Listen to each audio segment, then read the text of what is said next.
Welcome to my YouTube channel Aadharshila classes. और जैसा कि हमने पहले आपको बताया था इंट्रोडक्शन ऑफ ट्रिग्नोमेट्री, हमारी पहली क्लासेस हो चुकी है जिसमें हमने बताया था इंट्रोडक्शन ऑफ ट्रिग्नोमेट्री। और उसमें हमने क्या बताया था, उसमें हमने आपका प्रूफ ऑफ पाइथागोरस थ्योरम बताया था और बताया था कि मतलब पाइथागोरस पे बेस्ड किस तरह के क्वेश्चन आपके एग्जाम में आ सकते हैं, वो सारी चीज़ें हमने डिस्कस की थी। जैसे कि मैंने बताया था कि अगर कोई भी आपको एक ट्रिग्नोमेट्रिकल रेशो दिया होगा, सपोज कोई भी साइन थीटा या कोस थीटा, कोई भी एक ट्रिग्नोमेट्रिकल रेशो दिया होगा, तो उसके बिहाफ पे आपको क्या करना था, उसमें अप्लाई द पाइथागोरस थ्योरम, कोई भी तीसरी साइड निकालनी थी। और जैसे तीसरी साइड निकल चुकी होगी राइट एंगल ट्राइंगल की, उसके बाद आप कोई भी ट्रिग्नोमेट्रिकल रेशो निकाल सकते थे। ये हमने कल डिस्कस किया था। और आज हम बात करने वाले हैं एक्सरसाइज 8.1 की, ठीक है। इसका पहला क्वेश्चन मैं आपके सामने लिख देता हूँ। एक राइट एंगल ट्राइंगल है, सपोज ये राइट एंगल ट्राइंगल है ABC। उसमें दिया होगा जो सा भी एंगल उसमें राइट एंगल ट्राइंगल हो, वो एंगल उसमें मेंशन दिया होगा। जैसे इसमें दिया है कि बी एंगल 90 डिग्री है, ठीक है। उसके बाद आपको एक वैल्यू दी है, क्या दिया हुआ है, ए बी इज इक्वल 24 और बी सी 7। ए बी 24 और बी सी 7, मतलब आपको परपेंडिकुलर दिया हुआ है और आपको क्या दिया हुआ है, बेस दिया हुआ है। तो आपको हाइपोटेन्यूज निकालना है। तो in angle in triangle ABC apply the Pythagoras theorem।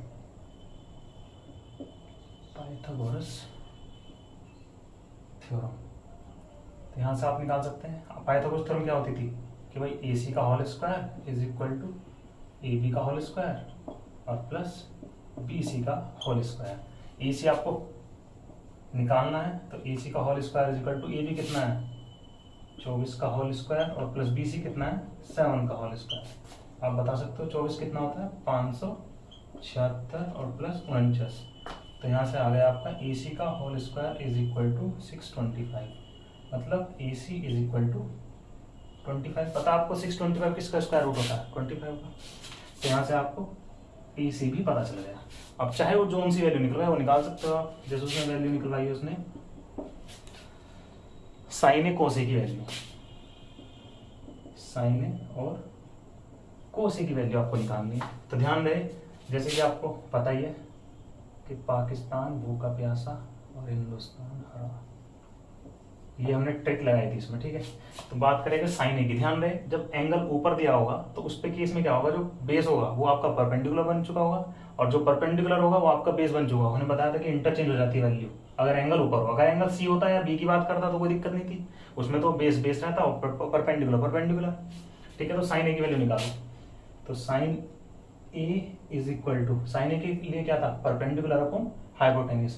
A angle ऊपर है तो परपेंडिकुलर क्या होगा ये 7 अपॉन 20। और इसी तरह आपको क्या निकालनी है कोस ए। तो कोस ए के लिए क्या होगा पर बेस अपॉन हाइपोटेन्यूज। तो बेस क्या है आपका इस बार 24 अपॉन 25, ठीक है। इतना है समझ में, नोट डाउन कर लीजिए।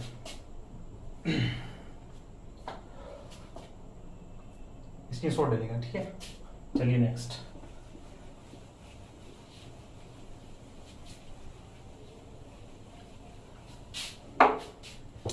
नेक्स्ट भी वैसे इसी का ही पार्ट रहा, उसमें साइन सी और कोस सी और निकालना था आपको, ये दोबारा बनाना पड़ेगा।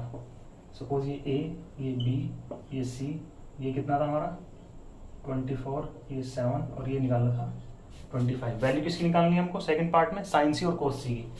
तो सेकंड पार्ट में वैल्यू निकालनी है हमें साइन सी एंड कोस सी। तो यहाँ से आप sine C is equal to, sine C के साइन के लिए तो फॉर्मूला वही है परपेंडिकुलर अपॉन हाइपोटेन्यूज। ध्यान रहे सी एंगल कहाँ पे यहाँ पे, तो इस बार परपेंडिकुलर ये होगा और बेस ये होगा। तो लगा लीजिए कितना परपेंडिकुलर यानी कि 24 अपॉन 25। और कोस सी के लिए, कोस के लिए क्या है formula base upon hypotenuse. Base कितना है ये 7 अपॉन 25। इतना सा निकालना था आपको, ठीक है। चलिए अगर कर लिया हो तो आगे चलें। चलिए नेक्स्ट कोशिश करेंगे आज आगे पूरी एक्सरसाइज कराएं, बाकी रह जाता कल कराएंगे। फिर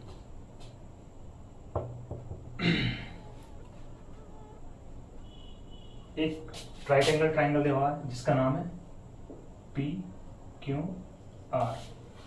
PQR दिया हुआ है और PQ में दिया हुआ है PQ इज इक्वल टू 12 है पी क्यू 12 है और पी आर कितना है 13, ठीक है भाई, पी क्यू 12 है और पी आर कितना है 13, ठीक है। तो वही पहले तो पी क्यू आर में क्या लगाएंगे पाइथागोरस थ्योरम, क्योंकि हमें बेस नहीं पता है, इसका क्यू आर नहीं पता है, ये 90 होगा, angle Q right angle triangle है, ठीक है, राइट एंगल है। तो in triangle P Q R में क्या करेंगे, apply the Pythagoras theorem, Pythagoras theorem लगाओ। तो उसमें क्या होता है, हाइपोटेन्यूज का स्क्वायर मतलब डायरेक्ट लिख रहा हूँ मैं, 13 का square is equal to P Q मतलब 12 का स्क्वायर और कितना प्लस क्यू आर का स्क्वायर, क्यू आर आपको फाइंड करना है। तो यहाँ से आप क्यू आर कितना निकाल सकते हैं, तो क्यू आर का स्क्वायर इज इक्वल टू, यहाँ देखिए 13 का स्क्वायर कितना होता है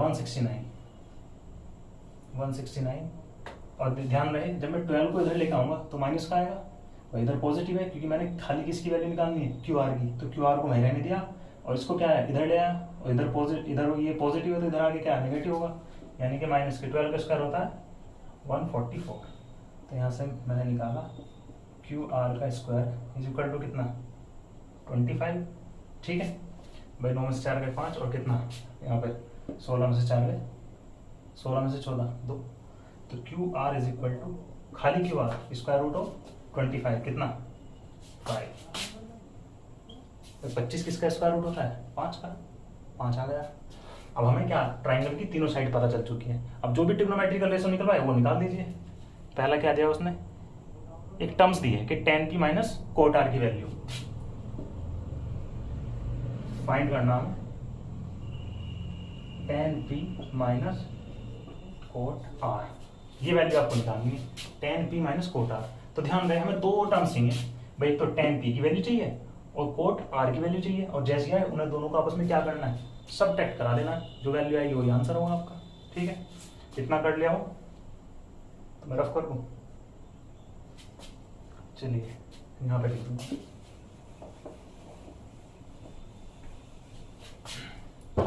पहले निकालते हैं tan p की वैल्यू। तो tan p is equal to, p ऊपर आ रहा है तो उसमें उस केस में क्या होगा बेस और परपेंडिकुलर का इंटरचेंज, तो p के हिसाब से भाई tan की वैल्यू निकालनी है आपके, tan का फॉर्मूला क्या है परपेंडिकुलर अपॉन बेस, परपेंडिकुलर क्या है ये और बेस कितना है 12, तो 5 अपॉन 12, ठीक है।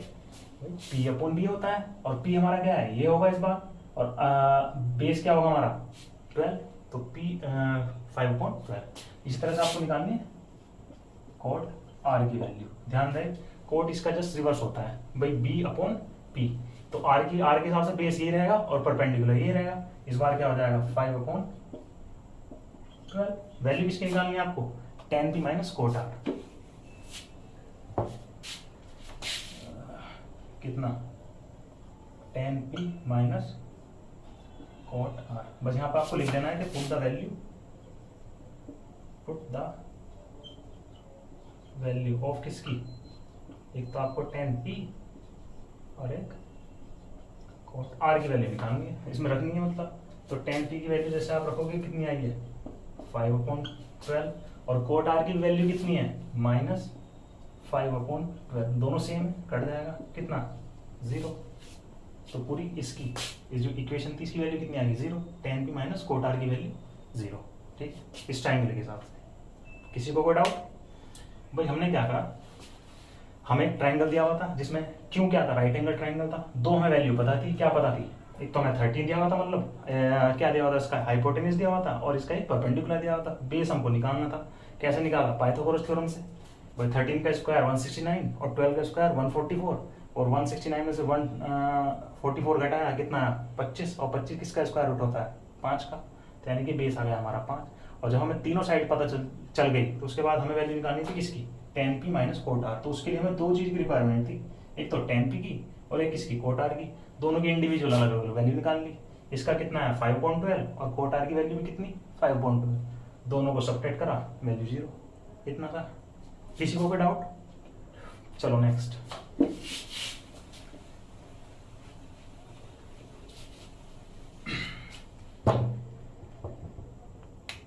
sin a is equal to 3/4 given है, sine A is equal to 3/4, ये हमें दिया हुआ है और वैल्यू किसकी निकलवा रहा है, कोस ए और टेन ए की। तो फाइंड कोस ए एंड कितना, टेन ए।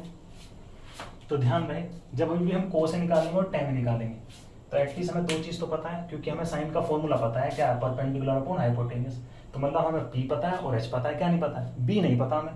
तो उस कैसे निकालेंगे वही आपको पता है, पाइथागोरस थ्योरम। तो एक राइट एंगल ट्रायंगल बना लेते हैं सपोज, इस बार ए यहीं पर ले लेते हैं, ए बी और ये सी। तो क्या पता है आपको भाई, पी अपॉन एच पता है, यानी कि ये पता है, और पी कितना, परपेंडिकुलर कितना है आपका 3, ये आपको निकालना है। साइन इज इक्वल टू, हाँ सही है।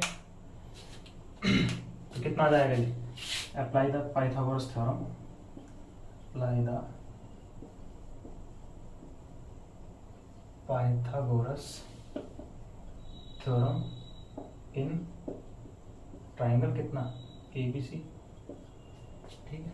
तो उसमें क्या होगा, एच का square is equal to B का स्क्वायर और प्लस पी का स्क्वायर। एच आपको पता है कितना, 4 का square is equal to B आपको निकालना है, और पी 3 का स्क्वायर। बात आई समझ में, चलिए आगे। तो कितना, 16 इज इक्वल टू बी का स्क्वायर और प्लस 9। तो यहाँ से आ जाएगा बी का square is equal to 16 minus 9। तो b इज इक्वल टू कितना, 7 b का स्क्वायर। तो खाली b इज इक्वल टू कितना आ जाएगा, √7। तो यानी कि ए बी की वैल्यू कितनी आ गई जी आपकी, √7। यहाँ तक किसी को डाउट करा, कुछ नहीं है। हमें साइन ए की वैल्यू दी हुई थी कितना, 3/4। फाइंड करना था हमें कोस ए और टेन ए हमें निकालना था, ठीक है। तो हमने क्या करा, पहले एक ट्राइंगल बनाया, उसमें हमें जो जो वैल्यू पता थी वो हमने लिख दी। एक तो हाइपोटेन्यूस पता था, एक इसका परपेंडिकुलर पता था, पता क्या नहीं था, बेस नहीं पता था हमें।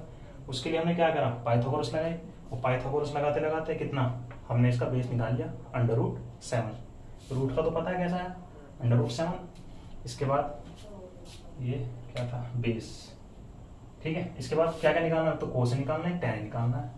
तो कोस ए इज इक्वल टू, कोस ए का फॉर्मूला आपको पता है, बी अपॉन एच। ए के हिसाब से बी कौन सा होगा, ये होगा, और एच कितना होगा, 4। तो √7/4, ये आ गई कोस ए की वैल्यू। किसकी निकालनी है, टेन ए। तो टेन ए के लिए formula P upon B, P upon B, P A है बी ए है, यानी कि 3/√7। दोनों वैल्यू आपके सामने है, कोस ए की भी और टेन ए की, दो ही वैल्यू उसने निकलवाई थी। किसी को कोई डाउट, कोई डाउट हो तो बताइए। चलिए नेक्स्ट कर तरफ कोशिश करेंगे आज पूरे सवाल कराने की, कोई बच पाया तो कल देखते हैं। चलिए नेक्स्ट आपको निकालना है, गिवन है 15 कॉट ए, गिवन है आपको 15 कॉट ए। बुक ले ही लेता हूँ क्योंकि बार बार दिक्कत हो रही है। तो आपको निकालना 15 cot A is equal to 8, ये दिया हुआ है। और निकालना है आपको साइन और सेक की वैल्यू, साइन एंड सेक की वैल्यू ये हमको निकालनी है। दिया हुआ हमें 15 cot A is equal to 80। तो यहीं से क्या करेंगे भाई, cot A is equal to कितना आ जाएगा, 8/15। इसकी मल्टीप्लाई में है ना 15। तो जैसे मल्टीप्लाई में अगर हमें केवल कोट ए की वैल्यू निकालनी तो मल्टीप्लाई वाली चीज कहाँ जाएगी, इसके अपॉन में। तो cot A is equal to 8/15, ठीक है। अगर आपको जैसे कोट ए की वैल्यू ना पता हो, सपोज करो आपको एकदम कोट से याद नहीं है, आपको केवल 3 टर्म्स पता है भाई, एक तो साइन के लिए पता है, एक कोस के लिए पता है, एक टेन के लिए पता है, लेकिन कोट के लिए तो आपको नहीं पता। आप इन दिमाग में लगाओगे किसका रिवर्स ही होता है जस्ट। तो आप इसको टेन की टर्म्स में कर सकते हो। कैसे, टेन इज इक्वल टू कितना जाएगा, इसका जस्ट उल्टा 15/8। यहाँ तक आई बात समझ में। अब वो ये हमें साइन निकालना है और सेक निकालना है। तो दो वैल्यू निकालनी है तो हमें ट्राइंगल की तीनों साइड पता होनी चाहिए, जबकि हमें कितनी पता है, 2 पता है। तो तीसरी निकाल लेते हैं। कैसे, आपको पता होना चाहिए टेन का क्या होता है, P/B, मतलब ये P है और ये कितना है आपका B। एक तो परपेंडिकुलर पता है आपको और एक क्या पता है आपको, बेस पता है। तो क्या नहीं पता है आपको, हाइपोटेन्यूस निकाल लेते हैं, अप्लाई द पाइथागोरस थ्योरम। कोई ट्राइंगल बना लो फिर, सपोज ये ए यहीं पे ले लेते हैं, A B C, ठीक है, क्या क्या पता है, परपेंडिकुलर कितना है आपका जी 15 और बेस है आपका 8। यहाँ तक किसी को कोई डाउट? चलिए वही apply the Pythagoras theorem, language अपना आप लिख लेना, अप्लाई द पाइथागोरस। ठीक है, लगाओ h का square is equal to perpendicular कितना है 15 का स्क्वायर और प्लस बेस कितना है 8 का स्क्वायर। चलिए h इज इक्वल टू 15 मतलब 225 और 8 मतलब 64, तो h का whole square is equal to कितना 5 4 9 6 2 8 तो होगा 2 289। यहाँ पे किसी को डाउट? दोनों का एक तो स्क्वायर रूट आपको याद होनी चाहिए, कम से कम एटलीस्ट 20 या 25 तक स्क्वायर रूट आपको याद होने चाहिए। स्क्वायर पूरे जितने भी 1 से लेकर 25 तक आपको स्क्वायर सभी के याद होने चाहिए। ठीक है, ताकि आपको दिक्कत ना आए। जैसे आपको पता है 15 का कितना 225, 8 का कितना 64, दोनों का ऐड किया 289, लेकिन ये भी स्क्वायर रूट है, अब आपको पता नहीं होगा। तो h इज इक्वल टू कितना आ जाएगा, ये होता है 17 का। याद होंगे तब ना, याद करने ही पड़ेंगे आपको, कम से कम 20-25 तक कीजिए। ठीक है, h इज इक्वल टू कितना आ गया 17, आपको पता चल गया ये 17 इसका हाइपोटेन्यूज। वैल्यू किसी निकालनी है, साइन ए और सेक ए। तो साइन ए यहाँ पर है, ध्यान रखना, अगर ए ऊपर होता तो उस केस में इंटरचेंज हो जाता, बेस और परपेंडिकुलर, लेकिन नीचे ही है तो काम ऐसे चल जाएगा, जो परपेंडिकुलर है वो परपेंडिकुलर और जो बेस है वो बेस। वैल्यू निकालनी है ना साइन ए की, साइन ए के लिए पता आपको क्या है p अपॉन एच। p कितना है 15 और h कितना है 17। अब दूसरा क्या निकालना है सेक ए। सेक याद रहे ये बिल्कुल कोस का रिवर्स होता है, अगर कोस के लिए b अपॉन एच है तो सेक के लिए कितना होगा h अपॉन b। तो h आपको पता है कितना है 17 और b कितना है 8। यहाँ तक किसी को डाउट? बस दो ही वैल्यू निकालनी थी, एक साइन है की एक सेक है, दोनों वैल्यू निकालनी। ठीक है, किसी को डाउट तो नहीं? चलिए नेक्स्ट, स्क्रीनशॉट ले लो।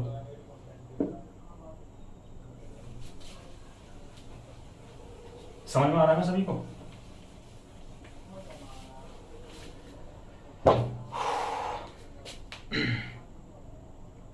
sec theta is equal to 13/12। sec theta is equal to 13/12 और वैल्यू क्या निकालनी है आपको? ऑल ट्रिग्नोमेट्रिकल रेशियो निकालने हैं। चलिए चल रहा है, मुझे लगा वीडियो बंद हो गया। देखिए sec थीटा के लिए थोड़ी दिक्कत है, तो आप इसको cos में बदल दीजिए। cos theta is equal to कितना आ जाएगा 12/30, क्योंकि sec से एकदम आदमी ये लगता है पता नहीं sec कहाँ से आ गया, sec जबकि cos का ही रिवर्स है, इसको बस उल्टा किया है, बट 12 ऊपर चला गया 30 नीचे। ठीक है, अब आपको इजी सा दिखाई दे रहा होगा। तो cos theta is equal to 12/30, लेकिन cos का फॉर्मूला क्या आता है p अपॉन h, मतलब आपको एक तो b पता है, एक h पता है, क्या नहीं पता p नहीं पता आपको, p निकाल लीजिए। वैसे थीटा है, एंगल बनाने की जरूरत नहीं है, सीधा पाइथागोरस लगाइए कि h का square is equal to b का स्क्वायर और प्लस p का स्क्वायर। h आपको पता है कितना है 13 का square is equal to b आपको पता है, हाँ जी पता है कितना 12 का स्क्वायर और प्लस p का स्क्वायर। p आपको निकालना मतलब, तो 169 इज इक्वल टू 144 और प्लस p का स्क्वायर। तो यहाँ से आप निकाल लीजिए p का square is equal to 169 minus 144, तो p square is equal to 169 में से कितना 5 और ये कितना बचा 2, 25 ही बचेगा ना भाई। 9 में से 4 गए 5 और 6 में से 4 गए 2, तो 25। तो p इज इक्वल टू कितना आ गया आपको पता है 25 किसका स्क्वायर रूट होता है 5 का। तो आपको p भी पता चल गया, b भी पता चल गया और h भी पता चल गया। और जब पता चल गया तो सारे ट्रिग्नोमेट्रिकल रेशियो निकाल नहीं सकते क्या? निकाल सकते हो भाई। एक तो यहीं पे सॉल्व हो गया, एक तो sec आपका क्लियर हो गया, sec तो दिया हुआ था, cos थीटा आपने इसका रिवर्स कर लिया, वो वहां से निकल गया। बाकी की 4 ही तो निकालना है आपको, sin theta, cosec theta, tan theta और cot थीटा। और जैसे cot थीटा निकाल लोगे जैसे उसका उल्टा कर देना, आपको तो बस बाकी के 2 ही तो निकालने हैं, वो बाकी के 4 अपने आप पता चल जाएंगे आपको, क्योंकि उसका रिवर्स तो उल्टा होते हैं वो। भाई sec थीटा sin थीटा निकालोगे तो cosec थीटा पता लगा दोगे, tan थीटा निकाल लोगे तो cot थीटा पता लगा दोगे।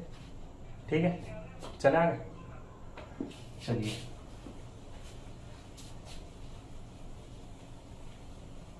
अब क्वेश्चन नंबर है आपका कितना, ये क्वेश्चन नंबर 6। ये थोड़ा इंपॉर्टेंट क्वेश्चन है, मोस्ट इंपॉर्टेंट। इसी तरह का एग्जाम आएगा, अगर आएगा तो सॉल्व करने के लिए। पहले मैं आपको बता दूं, इसने दिया हुआ है कि if angle A and angle B are the acute angles, तो such that cos A is equal to cos B, then show that angle A is equal to angle B के, ये आपको शो करना है। तो पहले तो एक्यूट एंगल ही पता होना चाहिए। एक्यूट एंगल तो 0 से 90 डिग्री के बीच के एंगल को एक्यूट एंगल कहते हैं, हिंदी में इसको बोलते हैं न्यून कोण। अच्छा, इस एक्यूट एंगल का एक और नाम होता है, इसका नाम होता है पिंच एंगल।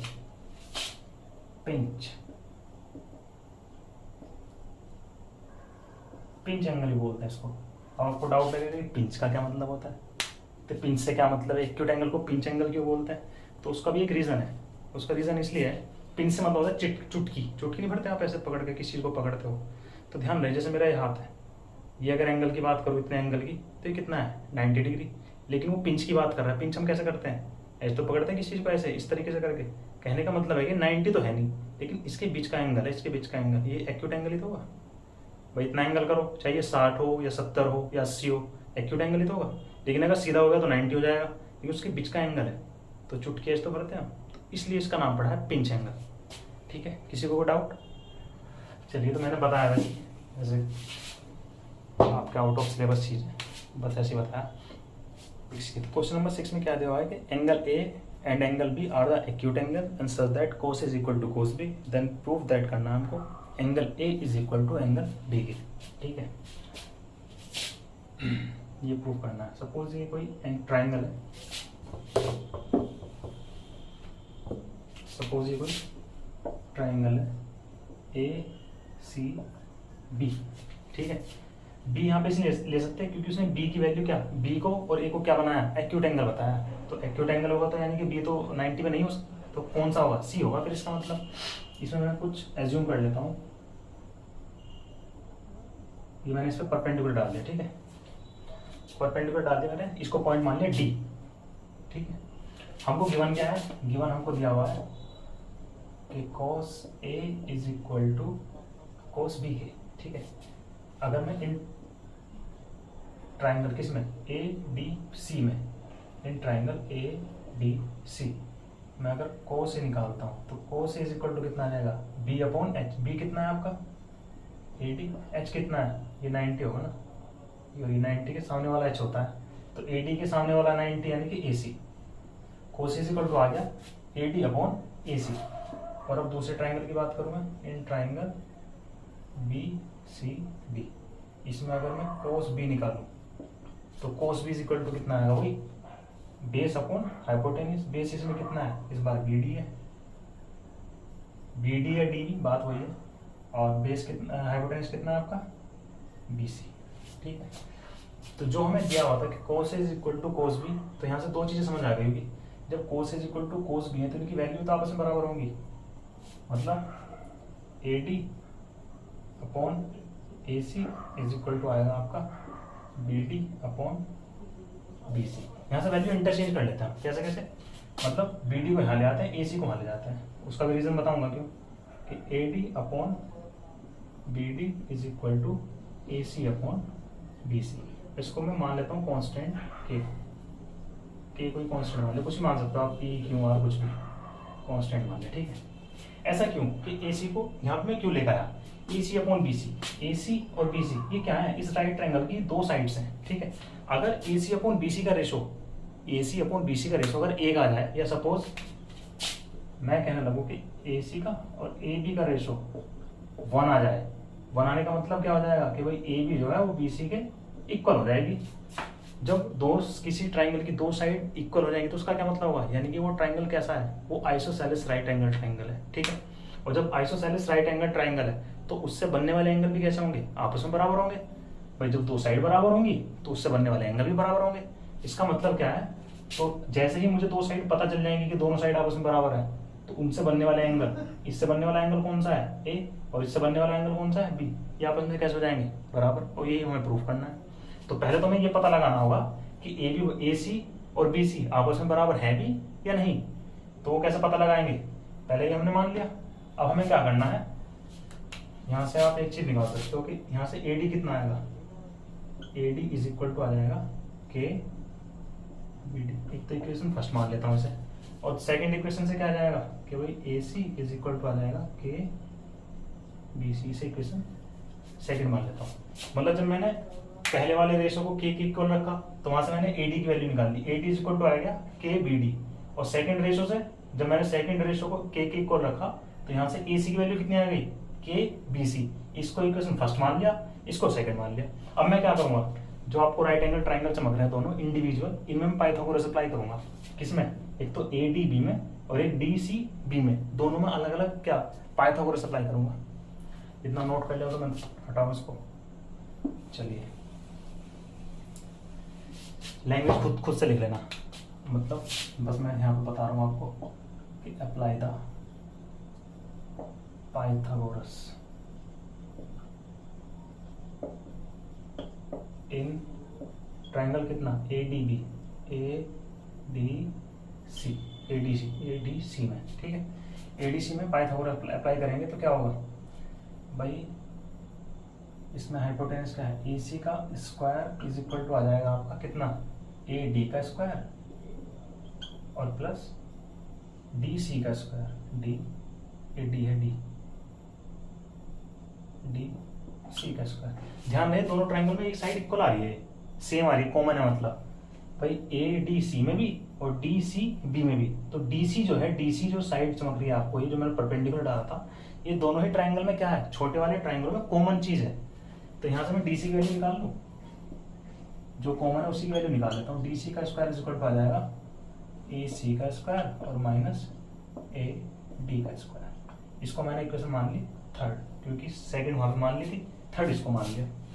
अब फिर से अप्लाई द पाइथागोरस थ्योरम।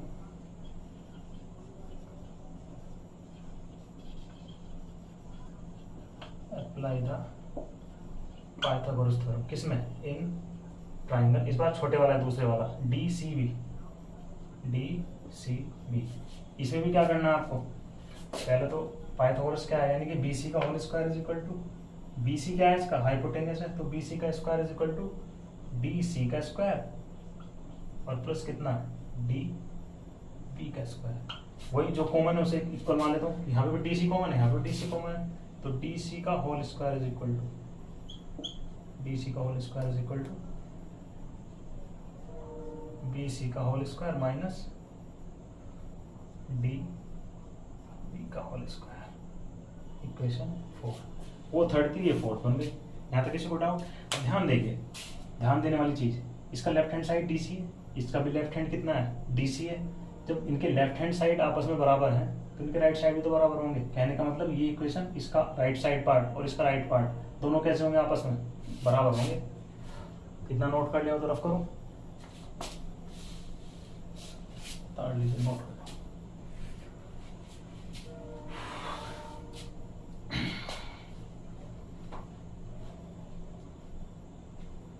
हो गया?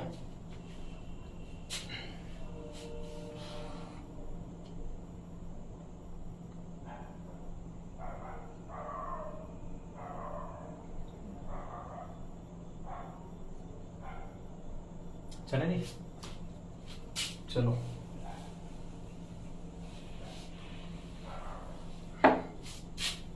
देखो, कहने का मतलब है कि डी सी का स्क्वायर और प्लस डी बी का whole square is equal to आ जाएगा आपका कितना, डी सी का स्क्वायर प्लस डी बी का स्क्वायर इज इक्वल टू आ जाएगा बी सी का स्क्वायर, बी सी का स्क्वायर, सॉरी यहाँ था ए सी का स्क्वायर गलत लिख दिया।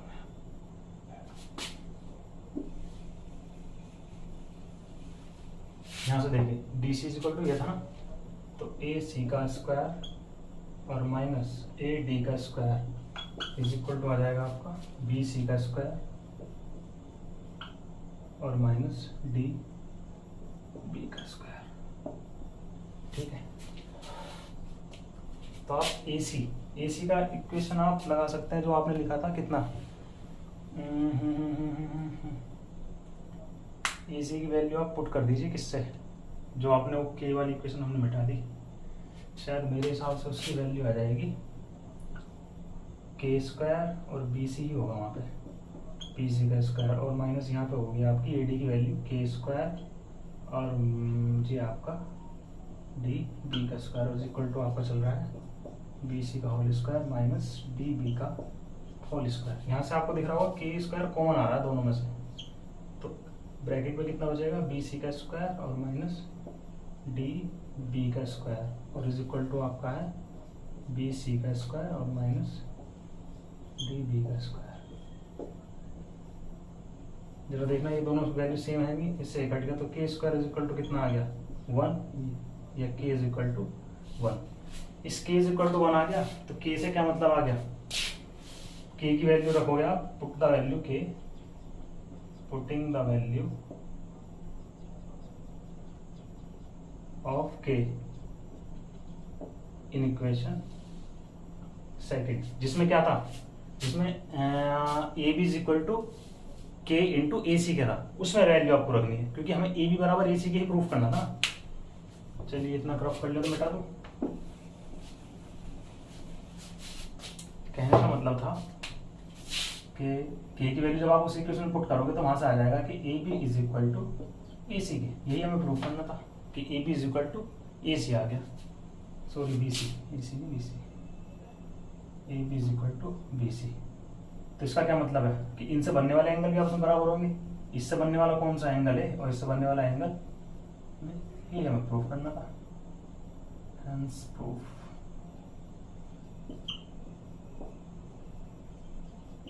ठीक है, यहां तक किसी को डाउट?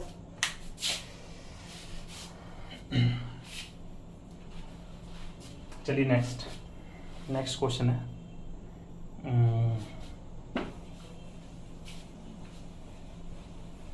अगर नहीं समझ में आया तो कल करा देंगे इसे, एक बार और बता देंगे आपको।